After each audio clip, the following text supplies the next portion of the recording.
Welcome to Infinity Coaching Classes. Hello students, welcome to Infinity Classes. আজি তোমালোকৰ এই Infinity ক্লাছৰ পৰা অনলাইন ক্লাছ ষ্টাৰ্ট হ'ব।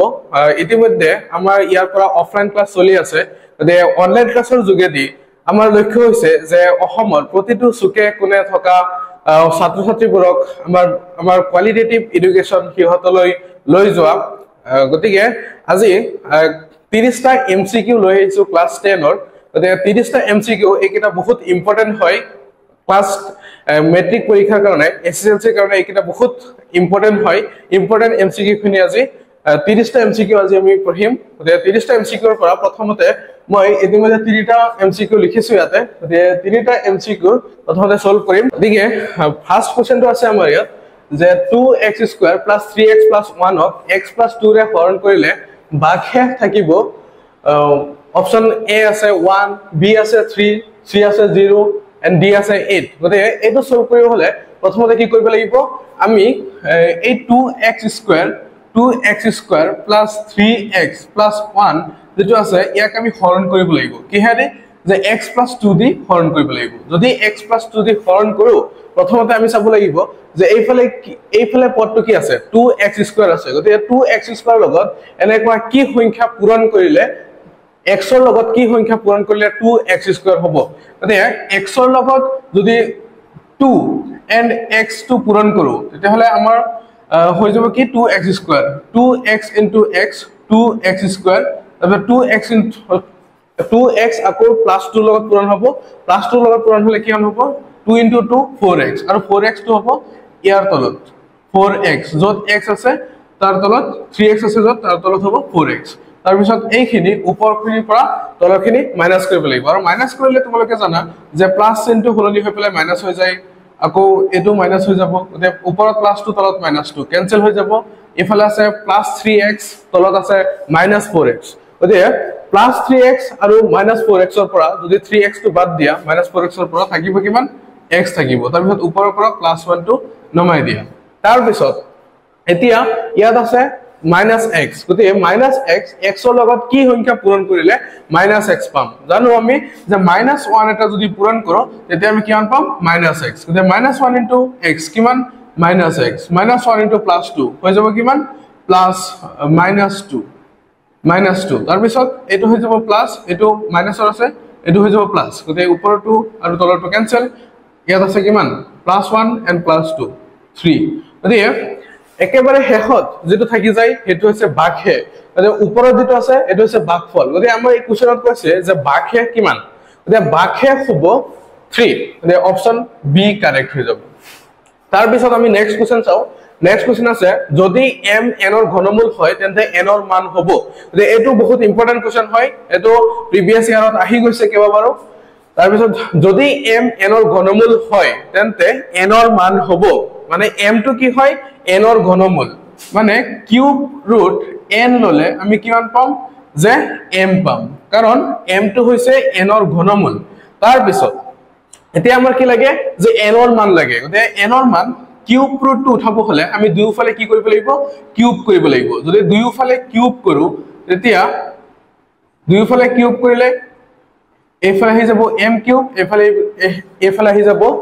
Cube root n cube. গতে এই কিউবে এটো কাটি দিব। তাৰ পিছত কি থাকি যাব অনলি n = m³। গতে n ৰ মান কিমান পাই গৈছো n ৰ মান পাই গৈছো m³। গতে অপশন সি কাৰেক্ট হৈ যাব। তাৰ পিছত আৰু এটা কোৱেশ্চন আছে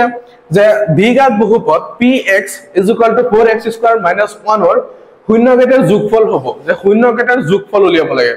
এতিয়া আমি জানো যে দ্বিঘাত বহুপদৰ শূন্যকেইটা যদি যোগফল লও তেতিয়া আমি কি পাও যে যোগফল যে আলফা + বিটা এটা ফৰ্মুলা পাইছিলো যে শূন্যকেইটাৰ যোগফল কি আহে -b/a। গতে এইটো ফৰ্মুলা মতে যদি বহুৱাই দিও আমি ইয়াৰ পৰা b ৰ মানটো আৰু a ৰ মানটো তেতিয়া আমি পাই যাম শূন্যকেইটাৰ যোগফল। গতে -b গতে ইয়াত আছে b ৰ মান কিমান আছে ইয়াত b ৰ মান 4x² এটা হৈছে a এটো হৈছে c। গতে b ৰ মান আছে ইয়াতে 0 ঠিক আছে -0 / a ৰ মান কিমান আছে a ৰ মান আছে 4। গতে 0 যেতিয়া 4 এ হৰণ কৰিব তেতিয়া কিমান হৈ যাব 0 হৈ যাব। গতে option B will be correct. Next question চোৱা যে x অক্ষৰ ওপৰত যিকোনো বিন্দুৰ স্থানাংক হ'ব যে x অক্ষৰ ওপৰত x, 0, 0, x, y, 0, y মানে x অক্ষৰ ওপৰত আমি পাইছিলো যে অক্ষ দুটা থাকে এটা হৈছে y আৰু এটা হৈছে x দিয়ে দুটা অক্ষত x অক্ষৰ ওপৰত থকা যিকোনো বিন্দুৰ স্থানাংক এতিয়া যদি x অক্ষৰ ওপৰত কিবা এটা বিন্দু থাকে তেতিয়াহলে ধৰি লোৱা বিন্দুটো ইয়াত আছে এটা হৈছে মূল বিন্দু এতিয়া x অক্ষৰ ওপৰত থকা বিন্দুটোৰ স্থানাংক হ'ব x, 0 কাৰণ x ৰ ফালে তো কিবা এটা আহে কিন্তু y ৰ ফালে নাযায় কিন্তু কাৰণ বিন্দুটো x অক্ষৰ ওপৰত আছে তেতিয়া y ৰ ফালে যদি নাযায় তেতিয়া y ৰ ফালে নগলে কি হ'ব y ৰ যেটো মান হ'ব এটো 0 হ'ব এতিয়া আমি চাব লাগিব যে y ৰ মান 0 কত আছে ইয়াত চোৱা y ৰ মান আছে 0 কিন্তু এটা তো মূল বিন্দু হয় যে অপচন এ হৈ যাব কারেক্ট তাৰ পিছত নেক্সট কোশ্চেন আছে যে তলৰ কোনটো সংখ্যা অপৰিমেয় যে অপৰিমেয় সংখ্যা আমি চাব লাগিব যে কোনটো অপৰিমেয় যে 0.142857 এনেকে উলাই গৈ আছে যদি এনেকে যদি উলাই গৈ থাকে তেতিয়াহলে এটো কি বুলি সংখ্যা কয় এটো পৰিমেয় সংখ্যা বুলি কয় যদি এটা এটা পৰিমেয় সংখ্যা তাৰপিছত 22/7 এটো এটা পৰিমেয় সংখ্যা আকৌ √4/11 √4 যদি √4 ৰ যদি আমি লিখো যে 2 স্কয়াৰ কৰি পেলাই তেতিয়াহলে 2 এ তো ৰুটক কাটি দিব তাৰপিছত তলত 11 থাকি যাব থাকিব কি যে 2/11 গতে 2/11 তো কি হ'ব এটা পৰিমেয় সংখ্যা হ'ব কিন্তু পাইটো কি হৈ যাব অপৰিমেয় সংখ্যা কাৰণ পাইৰ মানটো 3.14 বুলি লোৱা হয় আৰু পাইটো আমি জানো কি অপৰিমেয় সংখ্যা হয় তাৰ পিছত আহিব নেক্সট কোশ্চেন যদি a1x + 4y + c1 = 0 আৰু 2x + b2y + c2 = 0 সমীকৰণ জোৰৰ এটা অদ্বিতীয় সমাধান থাকে তেন্তে এতিয়া অদ্বিতীয় সমাধান আমি পাইছিলো কি যে এটা সমাধান এটা সমাধান কেতিয়া থাকে যেতিয়া নেকি এই যে x আৰু y ৰ হহকবোৰৰ যেটো অনুপাত যে a1/a2 not = b1/b2 হয় তেতিয়া কি হয় যে এই সমীকৰণ জোৰে কি থাকিব এটা অদ্বিতীয় সমাধান থাকিব ইয়াত আমাৰ ইয়াত মান কেটা দিয়া আছে যে আমি এটো কন্ডিশন পাব লাগিব এটো কন্ডিশন পাব হলে মানে এটো যদি ফার্দার আমি সলভ কৰো কি হ'ব যে a1 * b2 not b1 *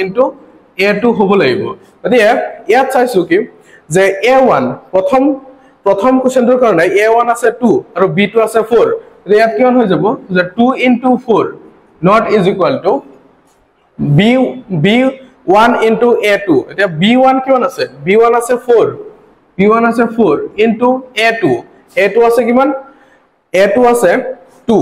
তে কিমান হৈ গল যে এফালে আছে কি 2 * 4 8 হয় এফালে কিমান আছে 4 * 2 8 হয় গতে কি দুইফালে ইকুয়াল হৈ গৈছে গতে অপচন এটো নহব তাৰ পিছত আমি নেক্সট চাব লাগিব যে a1 4 আছে b2 2 আছে গতে এটো কিমান 4 * 2 8 হয় গতে ইয়াত যদি লও 4 * 2 8 গতে হেফালে ইকুয়াল হৈ যাব গতে এটো নহব তাৰ পিছত c2 চোৱা যদি 8 * 1 কৰি 8 হৈ যাব যে হেফালে 8 হৈ যাব গতে সমান হৈ যাব গতে নহব তাৰ পিছত নেক্সট d2 চোৱা a1 আছে 3 b2 আছে 4 3 * 4 মানে কিমান 12 গতে fourth number যেটো অপচন এটোৰ কাৰণে কি হৈ যাব 3 * 4 not হেফালে b1 * a2 কিমান 8 হয় গতে 3 * 4 মানে কিমান 12 হয় not = 8 গতে এটাই অপচন পাইছো যেটোৰ কাৰণে কি হৈ যাব যে এই সমীকৰণ জোৰৰ এটা অদ্বিতীয় সমাধান থাকিব যে option D will be correct next question চোৱা ত্ৰিভুজ ABC ৰ AB = BC = AC হলে a এংগল a এৰ মান হ'ব যদি এনেকুৱা এটা ত্ৰিভুজ আছে যেটোৰ গোটেই কেইটা বাহু কি হয় সমান হয় তিনিটা বাহু সমান হয় ধৰি লৈছো ABC এটা ত্ৰিভুজ এই ABC ত্ৰিভুজৰ কথা কৈছে ABC ৰ AB লগত BC সমান আকৌ BC লগত AC সমান মানে গোটেই কেইটা বাহু সমান আমি জানো যে গোটেই কেইটা বাহু সমান হলে কি হ'ব এটা সমবাহু ত্ৰিভুজ হ'ব আৰু আমি জানো কি যে সমবাহু ত্ৰিভুজৰ প্ৰতিটো কোণৰ মানে কিমান হ'ব 60 ডিগ্ৰী গতে এংগল C এর মান এংগল A এর মান হদিছে গতে এংগল A এর মান হ'ব কিমান 60 ডিগ্ৰী গতে এংগল A এৰ মান হ'ব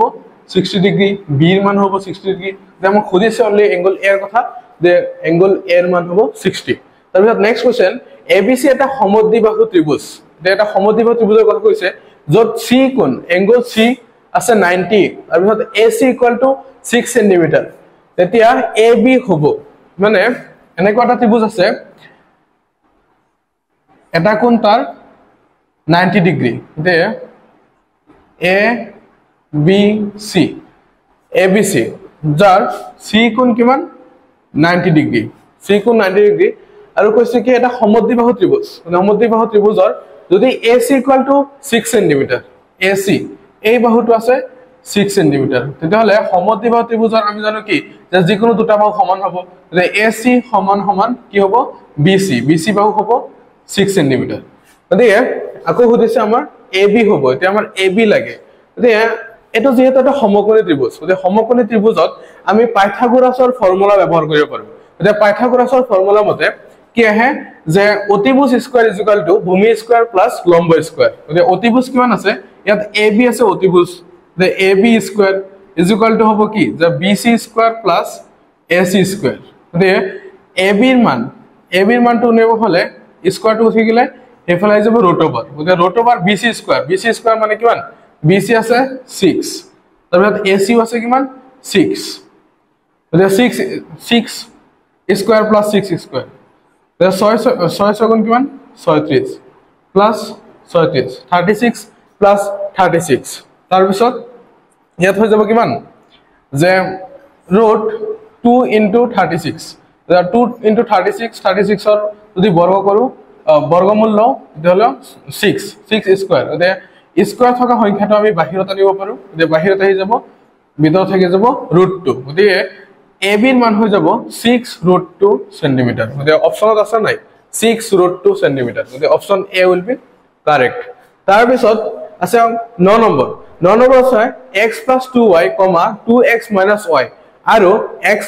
y বিন্দু সংযোগী ৰেখাৰ মধ্যবিন্দুৰ স্থানাংক গতিকে মধ্যবিন্দুৰ স্থানাংক লাগে গতিকে আমি পাইছিলো যে মধ্যবিন্দুৰ স্থানাংকৰ সূত্ৰটো কি যে মধ্যবিন্দুৰ স্থানাংকৰ সূত্ৰটো আছিল যে x1 + x2 / 2 plus y1 plus y2 divided by 2 গতিকে এই কোৱেশ্চনটোৰ কাৰণে x1 কিমান আছে x1 আছে x + 2y আৰু x2 কিমান আছে x2 আছে x তাৰ পিছত y1 আছে 2x - y আৰু y2 আছে y গতিকে ইয়াত এই মানকেইটা বহাই দিলে আহি যাব যদি x1 অৰ্থাৎ মানটো বহোৱা যে x + 2y plus x2 আছে x divided by 2 comma y1 plus y1 আছে ইয়াত কিমান যে 2x - y plus y2 আছে কিমান y divided by 2 তাৰ পিছত ইফালে কিমান আছে x plus x দুটা x যদি যোগ কৰা 2x plus 2y divided by 2 তাৰ পিছত ইফালে প্লাস y এটা মাইনাস y এটা এটো কাটি যাব তাৰ পিছত কি থাকি যাব only 2x divided by 2 এইটোৱে এটো কাটি দিব ইয়াত থাকি যাব only x তাৰ পিছত 2x plus 2y যদি এটো কমন লও দুই এটা কমন আহিব x plus y divided by 2 এইটোৱে এটো কাটি দিব কমা x গতিকে আমাৰ হাতত কি আহি যাব x plus y, x গতিকে মধ্যবিন্দু স্থানাংক হ'ব x plus y, x গতিকে অপচন B কারেক্ট